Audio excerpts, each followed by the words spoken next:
All right, guys, welcome back to the Walk to Walk 17-week step intensive. And we had a great first 3 weeks with our buddy Vinny D, who did a phenomenal job. And tonight we have an amazing guest speaker coming in tonight who is going to be speaking on step two. I'm very excited, been excited about this all week long. And so with no further ado, I'm going to shut up and I'm going to humbly hand the floor over to my brother Chris. Sir, the floor is all yours. Come on in.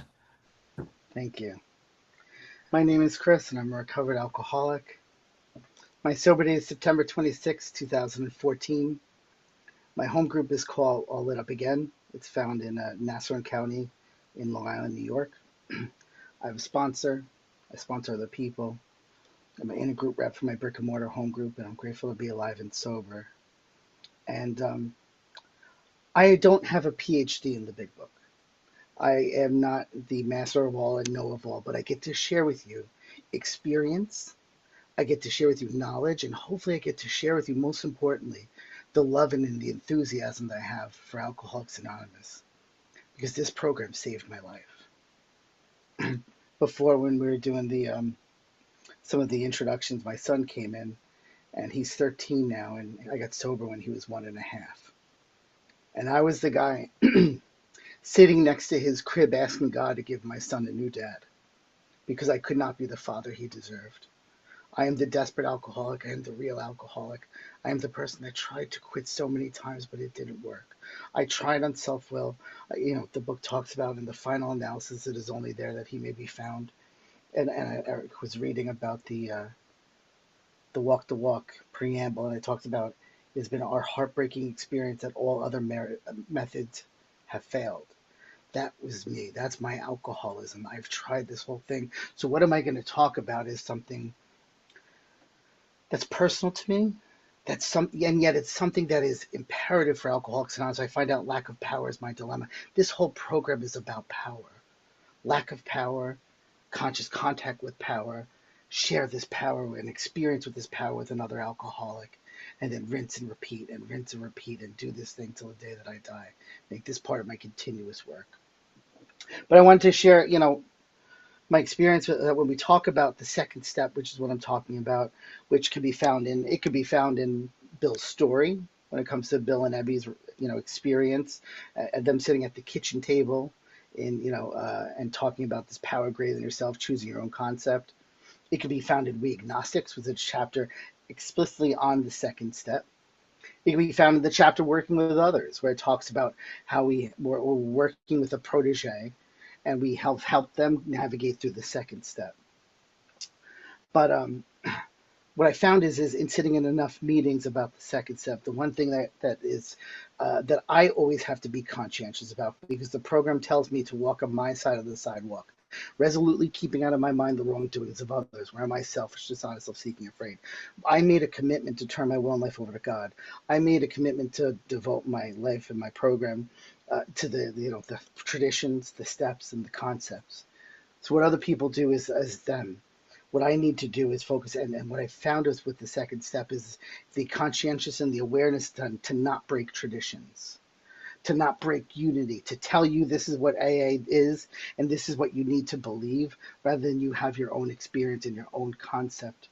So if you don't know about the traditions, and I really encourage you to learn about them and how you can implement them in your home group to keep what we need. The most important thing is unity. As I said, I have a 13-year-old son and I have a 5-year-old daughter. And if they by any chance get this disease, will they have a room to go to? And one of the things we know through experience, the steps are based on what worked and the traditions are based on what didn't work, is that religion, God, has been a very dividing factor amongst other things. If we think about, the beginning, this has been a topic that it tends to be very heated and very yet individual. But if you're new here, we meet you where you're at. You do not have to believe in my concept, it's of your own understanding. I will never, and we will never as a whole tell you what to believe or what not to believe. But I hope and pray that someone will enable you, whether you're an agnostic, whether you're atheist, whether you're religious or not, or whatever the case, whatever the quote unquote identification marker is is that you give yourself a chance to navigate through this program, because it is for this reason that I have had conscious contact with a power greater than myself, that I've been restored to sanity, that I've been able to not act on the thought that precedes the first drink. So when we talk about the second step of Alcoholics Anonymous, I was taught the foundation stone of my program. The fundamental thing that I need to know is that I have a very strong first step experience. Because why would I believe in a power greater than myself? Step 2 says, came to believe that a power greater than myself could restore me to sanity. Now, if you're new here, and there's something that seems, at first I thought seemed obsolete, and it's the forwards in our big book. And if you look at the forward to the third edition, and it is the third paragraph down, so this is Roman numeral 22. It says something that seems so almost like inconsequential, but yet it says so much. And what it says is, the basic principles of the AA program, it appears, hold good for individuals with many different lifestyles, such as the program that has brought recovery to those many different nationalities. Then it says the 12 steps that summarize the program. The 12 steps summarize the program. So why do I dive into the big book? Why do we talk about studying the big book? Why do we emphasize that this is the basic text? Because the 12 steps in the shade is not the program. It's a summary of the program. I can't work the steps in the shade. I need to dive into the big book to find out how can I have an experience. It's a summary. What I look on the shades when I see the 12 steps and how it works, that's a summary of the steps. It's not the actual step. There's moving parts that I need to understand and have an experience behind the scenes, and how do I get into that through the big book of Alcoholics Anonymous. So when I share stuff out of the big book, this is why. Because I have, we read about, Alcoholics Anonymous, over 100 men and women who have recovered from a seemingly hopeless state of mind and body. We shall tell you precisely what we've done. What we have in our big book is the experience of the first 100, and it says a very important line, which is half measures avail us nothing. My son, one night, we were saying our prayers and meditating together, and he said to me, he's like, Dad, you're an alcoholic, right? And I'm like, yeah. He's like, that means you can't drink, right? I'm like, yes, I can't drink safely. I wasn't going to, break down step 1 to my child. but I'm like, yes, it means I can't drink safely. And he said to me, he's like, Dad, what would happen if you drink? I broke down. Because I know, and yet I don't know. So I need to have my why. Why am I doing this thing? I need to know that I can't do this myself. I need to know what the step is and what the step isn't.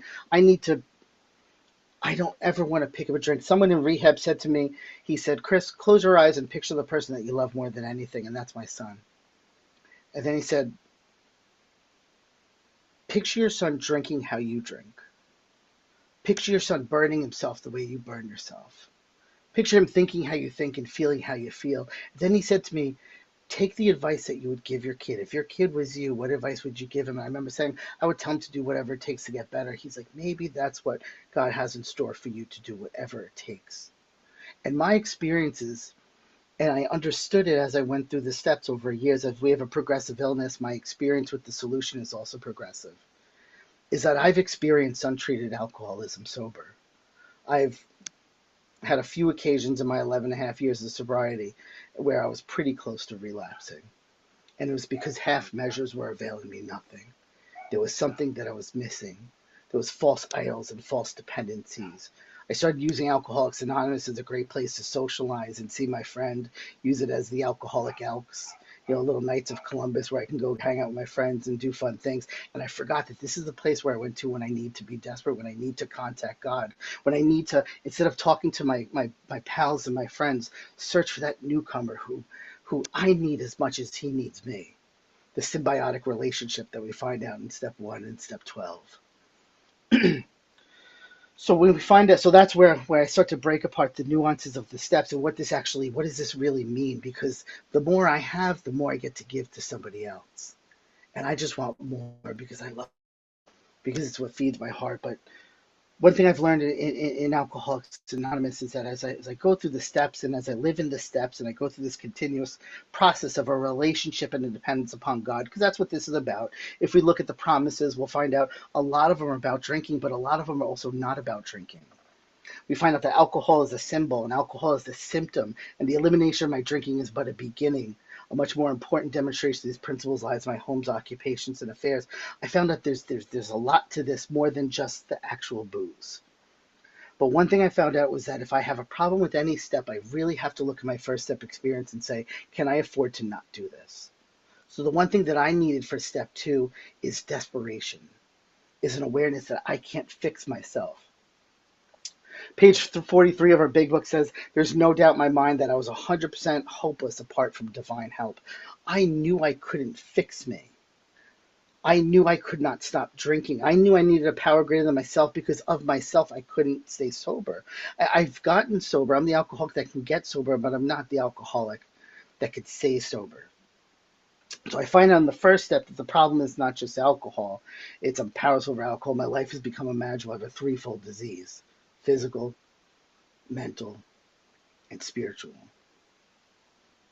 In how it works, it talks about when the spiritual maladies overcome, I strain out mentally and physically. For years before I came to Alcoholics Anonymous, I tried fixing the physical. I tried the detoxes, I tried the weight losses, I tried the physical stuff, the void filling. It never worked. Finding my biological family in Colombia in active alcoholism didn't work. No girlfriend worked, no job worked. I always found out picking up that drink and destroying my life. Bill Wright talks about, tearing the whole series down by a senseless series of sprees. I continued to bring up this bright outlook for my life and for my family, and I tore the whole thing down. That happened over and over again by trying to fix the physical. The mental, it talks about, I look back at my sobriety. I came into the rooms of Alcoholics Anonymous after 15 plus years of therapy. I tried working this thing up here. I tried fixing myself here. And I can tell you 100%, I am so grateful for therapists and psychologists. The book actually says that God gifted us with doctors and psychologists. Carl Jung, if we really think about it, our second and third step came because of Carl Jung. He was the one that told Roland Hazard, you need a spiritual experience. I've been trying to do this for you, but I haven't been able to effectively do that. Roland Hazard went to Switzerland for a year, from what I was told, to spend time with this Carl Jung guy, who was a student of Sigmund Freud. He did all of the things that he could do. He was a top person, a top guy in psychology, and yet he couldn't fix him. I am so grateful for my therapist because I look at it kind of like having a 100-piece puzzle. I only had 70 pieces. Therapy helped me find the missing 30 pieces. But it gave me the box to show me how to arrange the pieces because it gave me conscious contact with God. It made sense of what didn't make sense. So going to the second step, the book says, came to believe that a power greater than myself could restore me to sanity. Now, I remember being very confused in early sobriety about what alcoholism is, what it is, and I came in through rehabs, and I heard a lot of stuff. In rehab, we watched Who Moved My Cheese, which I don't know if you've watched it, but in rehab I was there for a month and a half, and I remember watching it an absurd amount of times. And the premise is that these guys are trying to find their cheese, and they keep going to the same place where they used to find their cheese, and they kept not finding cheese, and they kept going to the same place expecting cheese to be there, but it was never there. And the premise essentially is, and we hear it often in the rooms, is insanity is doing the same thing, expecting different results. Now, I came into AA thinking that's what it is, right? We hear that often. Insanity is doing the same things, expecting different results. But it wasn't my experience I never drank knowing that this was going to be a good idea. I never drank thinking I was going to be a great father and a great son and I had no choice in whether or not I drank or not. I have alcoholic mind. I'm spiritually bankrupt. So the pain of drinking gets so bad that I have to stop, and the pain of stopping drinking gets so bad that I have to go back to drinking again. So when I look at that statement, insanity is doing the same thing, expecting different results. That wasn't my experience. And it wasn't until I got through the steps that I started to understand what the big book defines as insanity. Because if the step is, does a power greater than myself restore me to sanity, I have to understand what insanity is and what sanity would therefore look like. So we look at page 37 in our big book. And this is on the top first paragraph, chapter more about alcoholism. First paragraph on page 37, it says, whatever the precise definition of the word may be, we call this plain insanity. How can such a lack of proportion of the ability to think straight be called anything else? So insanity here is telling me it's a lack of proportion, the inability to think straight. But it's like, well, think straight about what? Because we hear in our big book that talks about alcoholic think. We have an alcoholic mind. It says the main problem centers in our mind rather than our body. And I think insanity is some type of mental illness. But then we also look at page 42. Page 40, excuse me. And it's the second full paragraph that starts off with, let him tell you about it. And it's 4 lines down, and it says, I rather appreciate your ideas about the subtle insanity which precedes the first drink. So according to this, and so then we go like, oh, is this really true? So then why don't we take a look at the 10th step? Because the 10th step gives some good information on insanity as well. That can be found on page 84 and page 85. So we're going to look on the bottom of page 84. Last paragraph. 10th step promises. Beautiful promises. If you're new here, there's more than just the 9th step promises. There's promises throughout the book. And they're lovely. And you'll notice some of them are about drinking, and some of them are about our thinking, and some of them are about our feeling. And it says, last paragraph, page 84, we cease fighting anything or anyone, even alcohol. For by this time sanity will have returned. We seldom be interested in liquor. If tempted, we recoil from it as if it's from a hot flame. We react sanely and normally. So according to this reading, insanity is acting on the thoughts that precede a first drink. Right, lacking proportion, inability to think straight. To be restored to sanity means, if tempted, I recoil, as if it's a hot flame. I'm not fighting it anymore. The insanity of my drinking was that I continued to pick up a drink knowing that it's not doing right for me. It's killing me. It's killing people around me. I had this, when I picked up a drink, I couldn't stop, and then I stopped drinking, and then all of a sudden this insanity comes to me, which is the thought that precedes that first drink. And over you see insanity, alcoholic insanity, come through my drinking career. So do I believe that there's a power greater than myself that can restore me to sanity? Now, as I said before with the forward to the 3rd edition, that when we dive into the book, we see a little bit more. And as I see it, there's 2 moving parts of this. And the first part that talks about is it talks about the removal of prejudices. And I'll share it with you a few areas, a few pages where it talks about this removing of prejudices. We Agnostics, page 47. It says, don't let any prejudice you may have against spiritual terms deter you from honestly asking yourself what they mean to you. We use our own conception, however limited it was. Some people, especially if you're new here, you'll hear what they call the set-aside prayer, right? And it stems from this portion of the 2nd step. In how it works, page 58, right? It tells us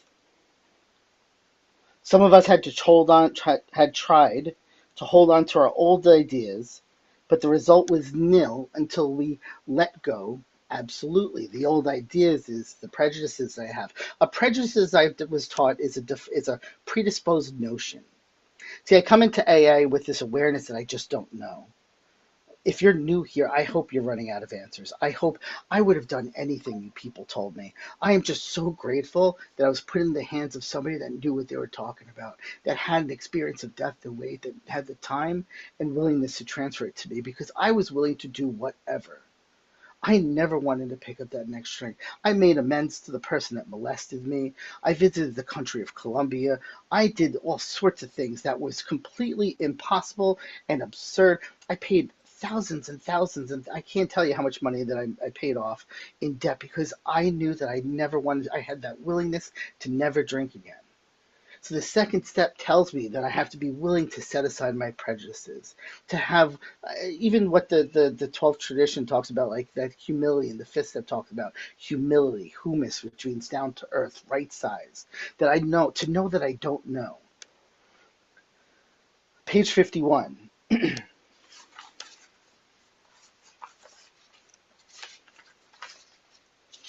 And this is the first full paragraph, and it's about 8 or 9 lines down. It says, in the realm of the material, men's minds were fettered by superstition, tradition, and all sorts of fixed ideas. Fettered means chained and shackled to.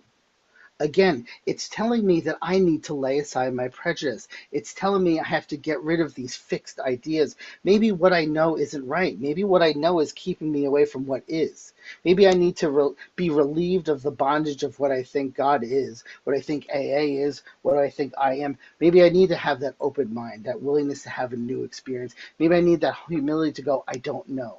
I know that I don't know. Because what I need more than anything is not intellect. It's not predisposed notions. I was told the same alcoholic thinking that got me to the rooms is not going to get me sober. I needed a transformation of thought and attitude it talked about. Page 46, it gives me some directions of step 2. And this is the first full paragraph. And it says, yes, we of agnostic temperament, we have had these thoughts and experiences. Let us make haste and reassure you. We have found as soon as we were able to, 1, lay aside prejudices, and 2, express even a willingness to believe in a power greater than ourselves, we commenced to get results, even though it was impossible for us to fully define or comprehend that power which is God. I see that as the directions, that step 2 is comprised of 2 parts, a willingness to lay aside my prejudices, my predisposed notions, and have a willingness to believe in something greater than myself. So now when we talk about something greater than myself, the book repeats it over and over. And I'm going to share like an experience with this.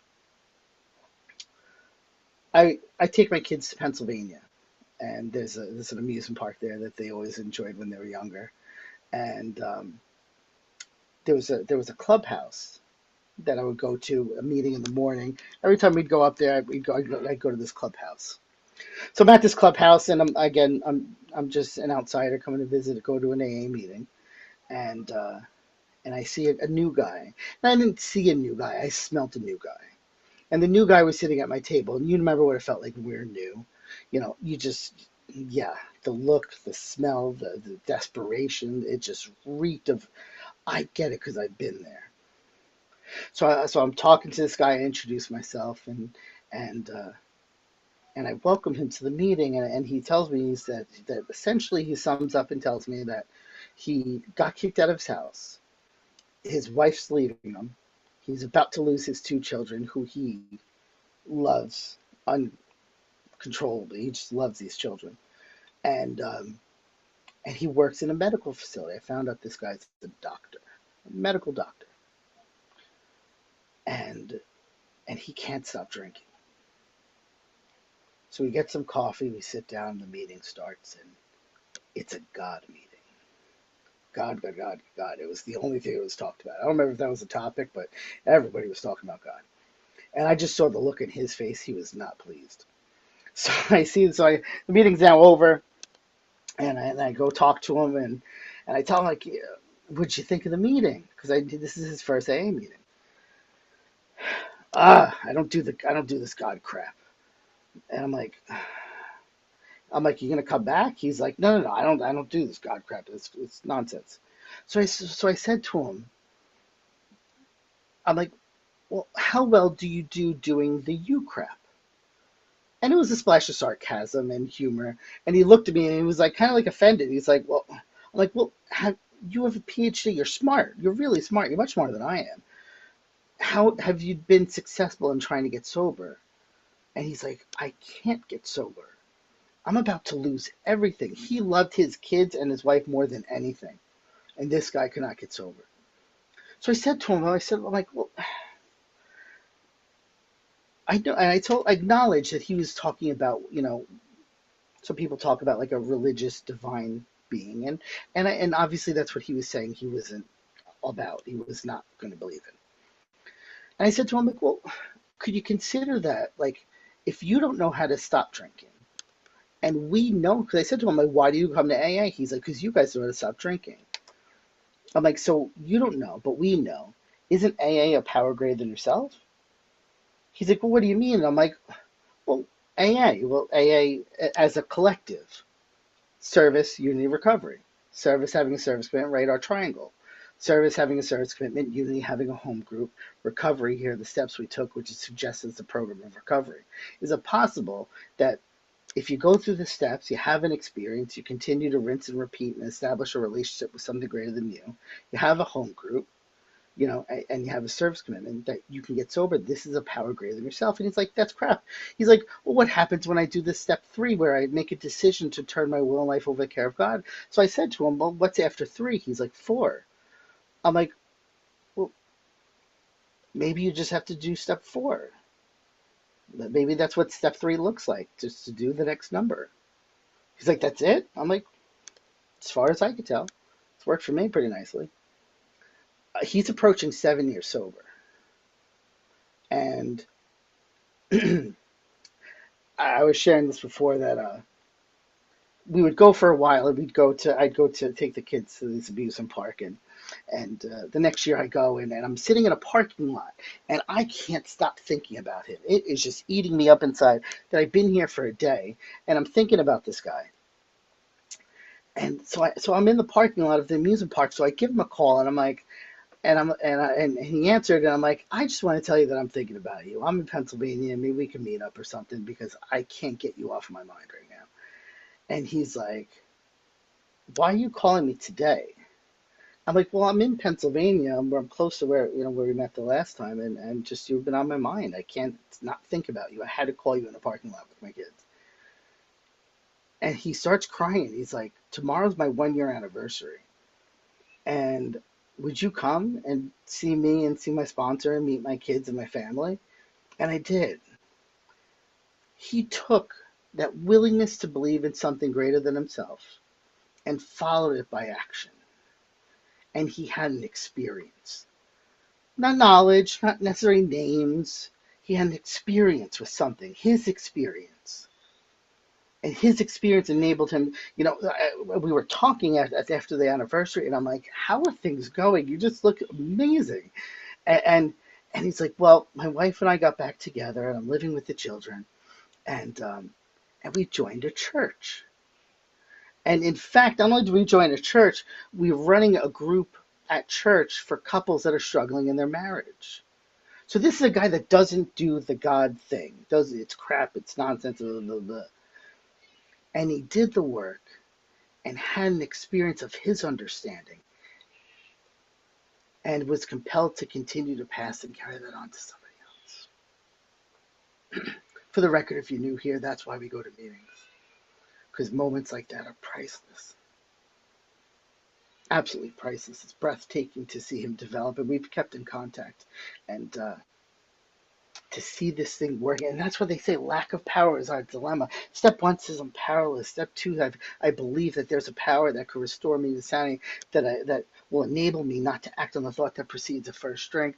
And as I go through the rest of the steps, make a decision to turn my will and life over to this power and follow it through these action steps, this ego deflating step. And when there's less of me, there's more of this power. And when there's more of this power, the problem gets removed. And where the main problem centers in my mind, all of a sudden I could use my mind without my mind using me. And then I get to the opportunity to show someone else how to access this power.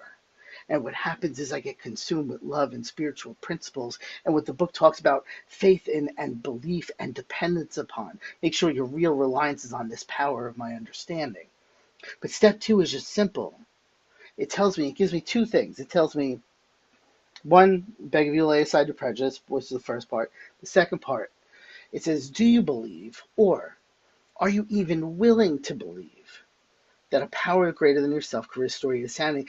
Are you even willing to believe? See, that guy was willing. He did not believe. And by the way, if you're here and you don't believe, welcome to AA. You're glad to be here. In We Agnostics, in fact, if you go to We Agnostics, which is found on page 44,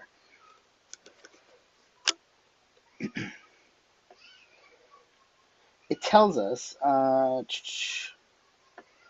third full paragraph. But it isn't so difficult. About half of our original fellowship were exactly of that type, agnostic. At first, some of us tried to avoid the issue, hoping against hope we were not true alcoholics. But after a while, we had to face the fact that we must find a spiritual basis of life or else. Perhaps it is going to be that way with you, but cheer up. Something like half of us thought we were atheists or agnostics. Our experience shows that you need not be disconcerted. So if you're an atheist or agnostic, you're good. If you believe in religion, great. And in fact, the book talks about it's a religious idea followed by a practical program of action.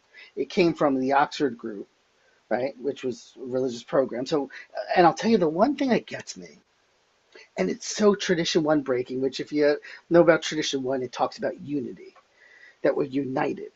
And the book tells us that we're united. We have the same disease and the same solution, right? When it talks about the powerful cement that binds us, that we're all people on a great ocean liner, right? And there, some of us from steerage to captain's table. There's so much different about us, yet we have the two things that we need to be united to is that's the same disease and same solution. And so often it's so it makes me sad when I hear people say when people like, you know, uh, spirituality is for people that have been to hell, and religion is for people that are afraid of hell. Where we bash religion and we bash religious people.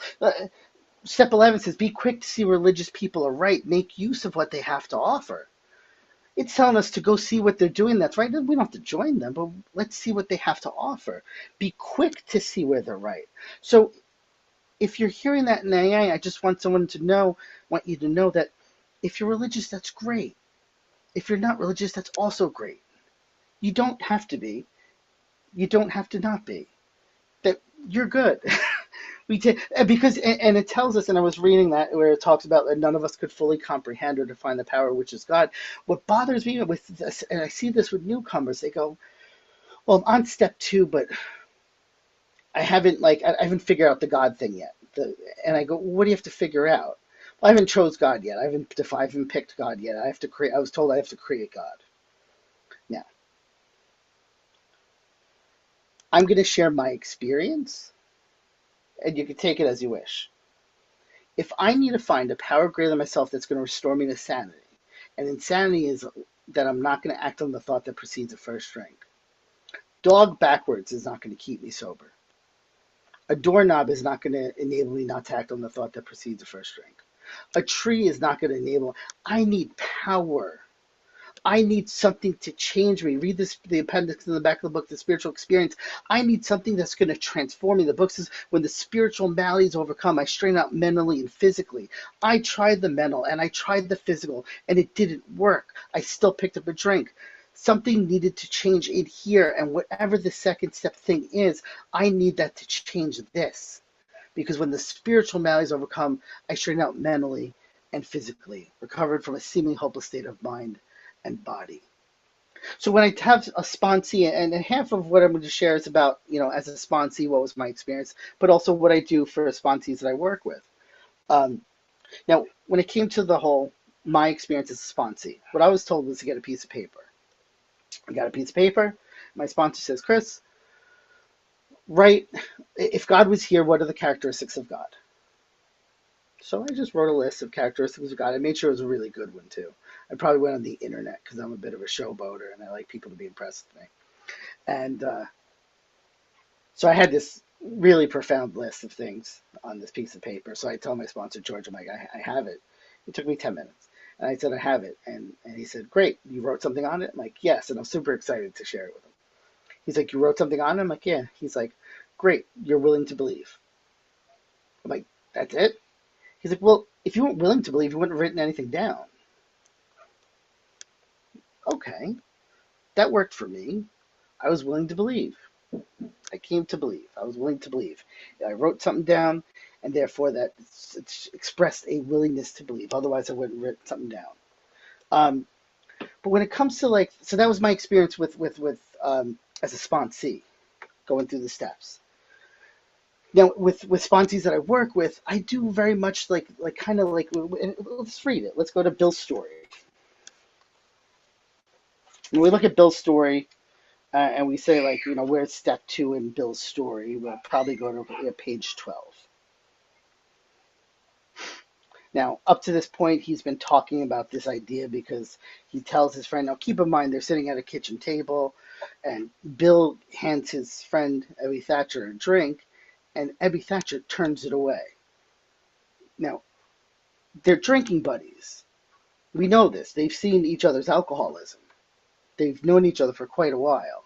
So now his drinking buddy comes over to help him to do what essentially is a 12-step call. And for the record, Ebby Thatcher had 90 days when he was 12-stepping Bill Wilson. So anybody that tells you need to wait a year, check the history on that one. I had sponsees at 6 months sober. I was told I was too alcoholic not to sponsor. I was told you don't get spiritual, then you sponsor. Sponsoring will manifest spirituality. I find out that selfish, self-centered is the root of my trouble. The most selfless thing I could do is to help somebody for fun and for free, to give what was freely given to me. Anywho, I digress. So Bill and Ebby are sitting at a kitchen table. Bill gives Ebby a drink. Ebby turns it away, and Bill's curious, and he's wondering like, this is his drinking friend, and his drinking friend, he looks different, and he's behaving different. He's physically looking different. Physical allergy, phenomenon of craving, didn't have it. He's acting different. He's not acting on the thought that precedes the first drink, because when Bill gave him a drink, he pushed it away. If tempted, I recoil as if it's a hot flame. And spiritually, he seemed different. He said there was a different like glow in his eyes. So he's interested in finding out like, how is my friend so different? So we read on page 12. Despite the living example, this is the first paragraph, of my friend, there remained in me vestiges of my old prejudice. The thought, the word God still aroused a certain antipathy. When the thought of God was expressed, there might be a God personal to me. This feeling was intensified. I didn't like the idea. I would go for such conceptions as in creative intelligence, universal mind, spirit of nature, but I resisted the thought of the Tsar of the heavens, however loving his sway may be. I've since talked with scores of men who felt that way. So my friend suggested what seemed to be a novel idea. And this is essentially how, as I see it, the birthplace of Alcoholics Anonymous. Because this is the difference between the Oxford group, which is Christianity, and Alcoholics Anonymous, which is a conception of your conception, a higher power of your conception. And Ebby says, why don't you choose your own conception? 3 lines down. It was only a matter of being willing to believe in a power greater than myself. Nothing more was required for me to make my beginning. I saw that growth could start from that point. Upon the foundation of complete willingness, I might build what I saw in my friend. Would I have it? Of course I would.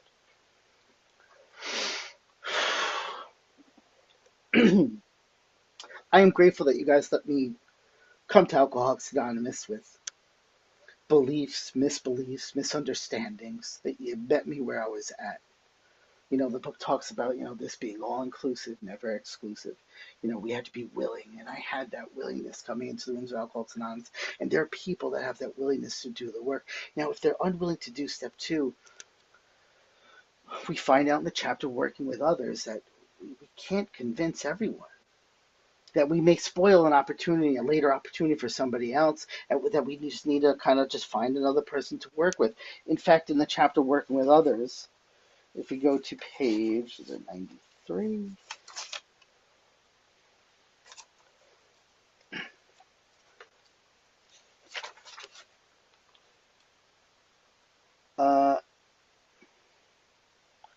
so if we go to page 93,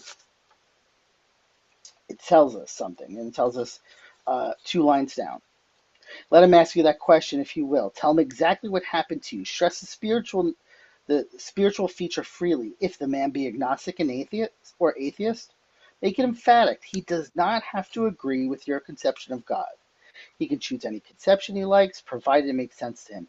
The main thing is that he be willing to believe in a power greater than himself, and that he live by spiritual principles. 3 lines down under that.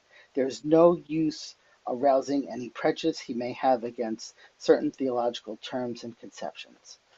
So again, as a sponsor, my job is not to convince so and so about a certain God, about my God, about this. In fact, I find it to be very dangerous. After you do enough fifth steps, you'll realize some of us have been through some hell. I was molested as a child.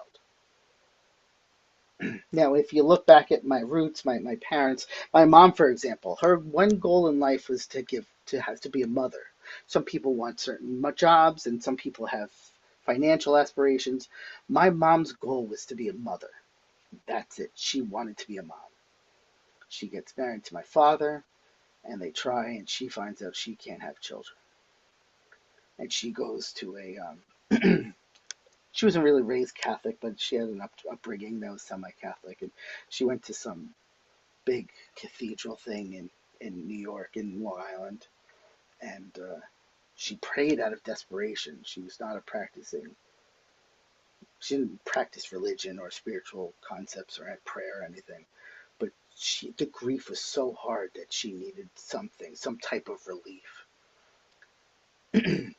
So she goes to this place essentially to pray and to cry, to yell at God, to curse God out because she can't have a kid. The one thing she wanted more than anything was a child, and she finds out she can't have one. She gets in the car and starts driving home, and she finds out her mom reaches out to her, and my grandmother, my nanny Frida, reaches out to her and says, "Vanessa, where have you been? I got a call from an adoption agency. They have a child for you."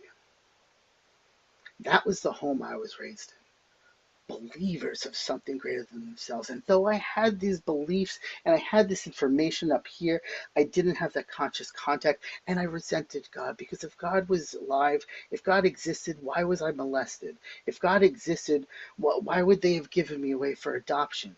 Well, why would God have created something? I resented God. So like I was taught part of our traditions, and to follow through with these traditions, to not force our beliefs on anyone, is because we never know what they've been through. We never know. If I force a God, if I force a theology, if I force a name on another person and say this is what AA is, they may lose the only chance that they have. Because I did resent God, and God was on my resentment list, because why would he let that happen to me? And you guys help me find the facts and face the facts and find the truth, to remove the obscurities, the things that are blocking me from the sunlight of the Spirit. Because the same God that I curse for allowing me to be molested is the same God I give thanks to for giving me an opportunity to help some other people with my molestation. What at one point was a crippling trauma is now an opportunity to help somebody else. So when we look at the big book and it talks about a power greater than ourselves, page 47, it says, if we wish to grow, we had to begin somewhere, so we use our own conception. Page 47, do I believe, or am I even willing to believe, that a power greater than me can restore, that there is a power greater than myself? As soon as a man can say that he does believe or is willing to believe, we emphatically assure him that he is on his way. If the man be agnostic or atheist, make emphatic that he does not have to agree with your conception of God.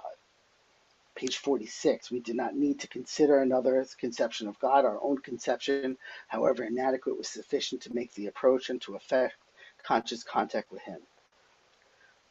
We, as sponsors, as people that carry the message, don't have to convince anyone of anything, but to navigate them through this process and say, are you willing to believe that there is something greater than yourself?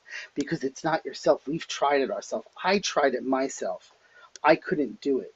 So I needed something other than me, something greater than me. And as we go through this 12-step process, we get to have what at one point is a willingness to believe, and we get to have an experience. I came here willing to believe. I came here thinking maybe, realistically, I came here desperate. I didn't have any other options.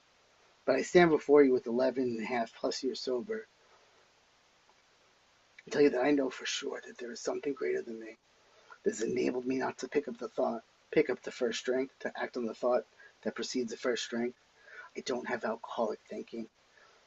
And more often than not, I'm not living in the bedevilments. More often than not, I'm not restless, irritable, discontent. More often than not, I'm not a prey to misery and depression, full of fear, unhappy, can't be of real help to others, can't control my emotional nature, struggle with personal relationships.